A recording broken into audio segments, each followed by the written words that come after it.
በያዕቆብ ላይ ጥንቆላ በእስራኤል ላይ ሟርት አይሰራም ተብሎ ስለተጻፈ አትፍሩ። ከፈራህ ይተነብሳል ሰይጣን። አትፍሩ። የእግዚአብሔር ልጆች በመሆናችሁ ብቻ እግዚአብሔር ይጠብቃቸዋል። እርግጠኞቹ ነው። በእኛ ልፋት አይደለም የሚጠብቅን እግዚአብሔር በቸርነቱ ነው። አንዳንድ ጊዜ ሰይጣን ምን ያደርጋ መስላችሁ? ጸሎት ባቋረጣችሁለት ወይኔ ዛሬ ጠምሶ ነው ያ ሰውዬ የላከብኝ እንደሆነ ይላል አንዳንዱ ሰው። ለምን እንደዚህ ትላለህ? በአንተ ልፋት አይደለም የምትጠብቀው። የምንጸልየው እግዚአብሔርን ለማምለክ ነው እንጂ የኛ ጸሎት ይጠብቀናል ብለን አይደለም። በእኛ ጸሎት አንጠበቅም። የሚጠብቀን በማን ነው? በእግዚአብሔር ቸርነት ነው። የምንጸልየው እግዚአብሔርን ለማምለክና እሱን ስለምንወደው ነው። ከቃሉ ጋር ናችሁ? እኛ እግዚአብሔር ወደ ፈተና እንዳትገቡ ተግታችሁ ጸልዩ የሚለውን ዘንግቸው አይደለም። እኛ እግዚአብሔርን ለማምለክ እንጸልያለን፣ እግዚአብሔር ከፈተና ይጠብቀናል። አሁን ተኝታችሁ አትገኙ። እውነቴን ነው የምነግራችሁ። ሰይጣን እኮ ያስመስላል በየቦቱ ስትል። አሁን ደግሞ ሰው እንዲሁ መጥቶበታል። በየጸበሉ እየሄደ ስላሴ ተገለጠልኝ እንዴ! ስነ ስርዓት መያዝ አለባችሁ። እውነቴን ነው። እየሄዳችሁ በዚህ ቆይ ስራዬ ብዬ አንድ ቀን ስለዚህ ጉዳይ እንማመራለን። እንደው አታፍሩም እንዴ? ስላሴን አየዋቸው። ጥጋብ እኮ ነው።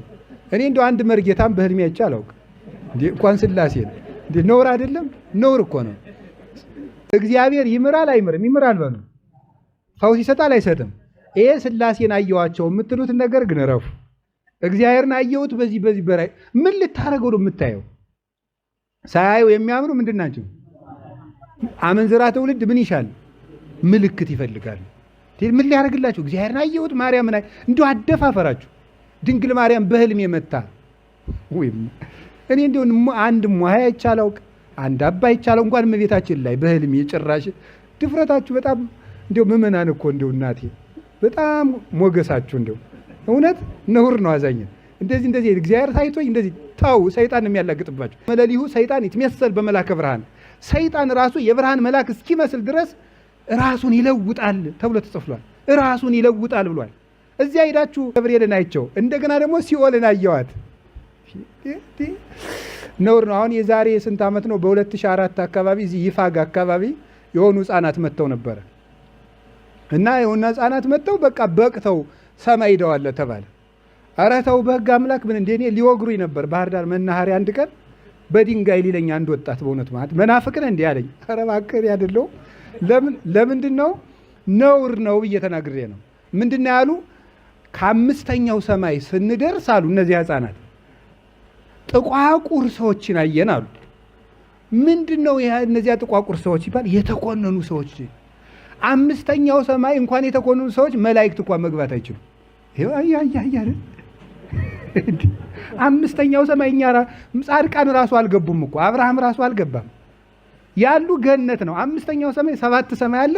ገና ይሄ ዓለም ሲያልፍ ነው እኛ ራሱ እንደው ፈቅዶ ከገባን የምናየው። ጻድቃንም አይገቡ እንኳን አጣን። ይሄ ሁላችሁ የሚያስደንቀው እኮ ይሄ ነው። አሪያ ሰው ግን አይሰማ።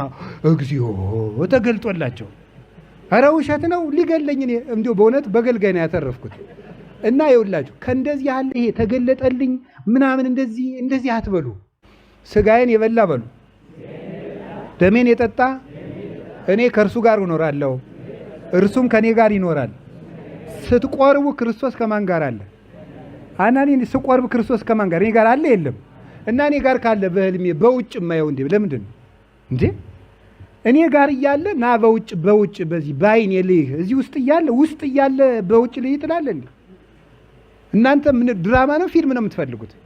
እውነቴን ነው። በእግዚአብሔር አይቀለድም። እግዚአብሔር አብሮን ይኖራል። ኧረ በሉ አብሮ እኮ ነው ያለው። ዮሐንስ ወንጌል ምዕራፍ 6 ቁጥር 51 ላይ ስጋዬን የበላ እኔ ከሱ ጋር እኖራለሁ። ቁረቡ አብሯችሁ ይኖራል። በቀር በብልጣብልጥነት የሆነች ብር አጠራቅመ የሆነ ጸበል ሂደ እዚያ ተጠምቀ መጠ ክርስቶስን ስላየው ነው የምትድነው አይደለም። አይታይም። እዛ ሰይጣን ነው የሚቀልደው። ጸበሉን ይፈውስበታል። እግዚአብሔር በዚያ ስራ ይሰራል። እንትናን አየሁት ደግሞ ሲጀመር እዚያ ጸበል ገብቼ የደገሙኝ ሰዎች እነማን እንደሆኑ አየዋቸው። ተው እንጂ እግዚአብሔር እንደዚህ ያደርጋል። ቆይ ልንገራችሁ። እግዚአብሔር ይውላችሁ አንድ መፍትሄ ሲፈታ ሌላ ችግር አይፈጥርም። እስኪ በሉ አንድ ችግር ሲፈታ በሉ ሌላ ችግር ይፈጥራል? አይፈጥርም። ሐኪም ነው እንደዛ የሚያደርግ። የኩላሊት መድኃኒት ሲሰጥህ ጨጓራህን እንዲያማህ አድርጎ ነው የሚሰጥህ። ለምንድን ነው? ሌላ ጊዜ ደግሞ ጨጓራዬን ብለህ ሐኪም ቤት እንድትሄድ ነው። ካምፓኒው ካለዚያ ይከስራል። እንዲያተርፍ ስለሚፈልግ ነው። ስለዚህ የልብ በሽታ ስትታመም የጉበት እንዲያምህ ተደርጎ ነው የሚሰጥህ። ይኸውላችሁ ሳይድ ኢፌክት አለው ያው ብሎ ነው ሐኪሙ የሚሰጥህ። እግዚአብሔር ግን የእግዚአብሔር መፍትሄ ግን ሳይድ ኢፌክት የለውም፣ ቋሚ መፍትሄ ነው የሚሰጠው። ይኸውልህ እዚያ ውስጥ ጸበሉ ውስጥ ገብታችሁ ችግራችሁን መፍታት አንድ ነገር ነው። የደገመባችሁ ገሌ ነው ማለት ግን ሰውየውን እንድትጠላው ማድረግ ነው አይደለም። ስለዚህ እግዚአብሔር ሌላ ችግር ይፈጥራል? አይፈጥርም። እንደዚህ ያለ ነገር አያደርግም። ሲኦልን አሳየኝ ገነትን አይቸው መጣው፣ በፍጹም ሲኦልና ገነት እዚህ መጽሐፍ ቅዱስ ላይ ተምረነዋል። እና የእግዚአብሔር ቤተሰቦች ሲኦልም ገነትም በእጃችን ያዝ ነው። እዚህ በኋላ እንደ ዮስቴና እያስመሰለ የሥላሴን ስዕል እያስመሰለ የማርያም ስም እያስመሰለ የቅዱሳን ስዕል እያስመሰለ እዚያ ውስጥ እየገለጠ የሚቀልደው ሰይጣን ነው። ዝም ብላችሁ ጸበል ተጠቅምቃችሁ እግዚአብሔር ማረኝ ብላችሁ ነው። ይሄን አልቃወምም። ከቃሉ ጋር ናችሁ። ማርያምን መስሎ የሚመጣ ምን አለ? አርሴማን መስሎ የሚመጣ ምን አለ?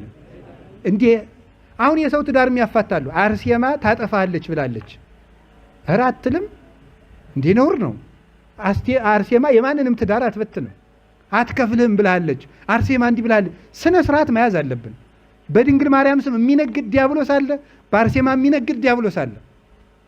አርሴማ ገሊትን አግቢ ብላኛለች። እንደዚህ ያለ ነገር ማቆም አለባችሁ። ከወደድካት ዝም ብለህ ወድጄሻለሁ በል፣ ዝም ብለህ እንዲሁ በግልጹ ማለት ነው። ከማግባት ከፈለሽ ሄደህ ወድጄሃለሁ ወንድሜ ባለው ነኝ አብረን እንኑር በሉ። አርሴማ ላይ እየወሰዳችሁ አትለጥፉ። ምኞታችሁንም በህልም ልታዩ። አሁን እንዲያውም ሰው እኔ ሲጨንቀው ህልም ሁሉ ክሬት ማድረግ የጀመረ ነው የሚመስለኝ። ራሱ ህልም እያዘጋጀ ሁሉ ነው የሚመስለኝ። እንትን ይመስለኛል አሜሪካ የሄድኩም ይመስለኛል፣ የሄድኩት በሜክሲኮ በኩል ነው እያለ እየፈጠረ ነው የሚመስለኝ። እኔ እውነቴን ነው የምነግራችሁ። ስለዚህ ህልማችሁንም አትከተሉት። ምኞቱን ሰው በህልሙ ያያል። አሁን የገጠር ልጅ ኢንተርኔት በህልሙ ሊያይ ይችላል፣ ያያል። እሺ አሁን መርካቶ ተወልዶ ያደጋ ልጅ ጤፍ ሲወቃህ በህልሙ ሊያይ ይችላል? የምታስበውን የምታየው የምትመኘውን ነገር። ከቃሉ ጋር ናችሁ።